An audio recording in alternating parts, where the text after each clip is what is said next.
आखाती देशामध्ये युद्ध सुरू असल्यानं त्याचा फटका अनेकांना बसला होता, कारण की सिलेंडर मिळत नव्हते आणि सर्वात महत्त्वाचं म्हणजे व्यावसायिक सिलेंडरवरती केंद्र सरकारने निर्बंध आणले होते, त्यामुळे अनेक व्यावसायिकांना फटका बसलेला होता। मात्र आता व्यावसायिक सिलेंडरचे निर्बंध हटवण्यात आलेले आहे, पुरेपूर त्यांना सिलेंडरची पूर्तता करण्यात येते, त्यामुळे अनेक हॉटेल व्यावसायिकांचं नुकसान झालं होतं।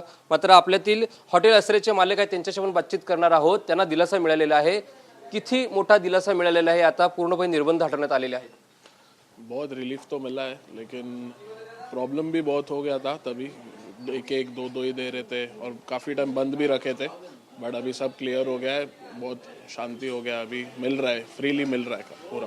अभी कितना फायदा हो रहा है, क्योंकि उस टाइम आप होटल बंद रख रहे थे, कितना लॉस हो रहा था, अभी क्या सिचुएशन है? लॉस तो फुल मंथ का लॉस ही हुआ है, क्योंकि हम लोग का ऑलमोस्ट 20 डेज बंद था, बट वो अभी सब क्लियर हो गया। बट ठीक है, अभी अच्छे से आ रहा है, मिल रहा है फ्रीली।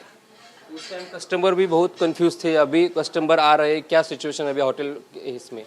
उस टाइम पे तो नहीं, मतलब सब आइटम्स मिल भी नहीं रहे थे, थोड़े थोड़े आइटम्स अवेलेबल थे, तो कस्टमर भी कम ही आ रहा था। बट अभी सब अच्छा हो गया, सब फ्री हो गया, गुड हो गया। उस टाइम भी बहुत लोग कोयले पे चूल्हा पे बनाते थे, लोग नहीं आ रहे थे, बहुत प्रॉब्लम होता है, लेकिन अभी आ गया ऐसा कुछ?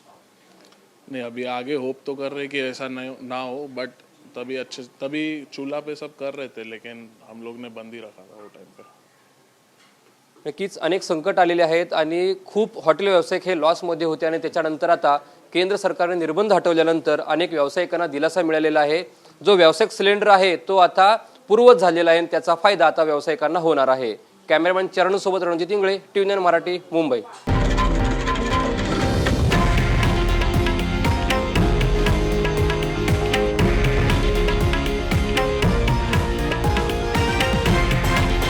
हे आहे देशातील नंबर 1 न्यूज नेटवर्क आणि आपण पाहत आहात TV9 मराठी, एकमेव।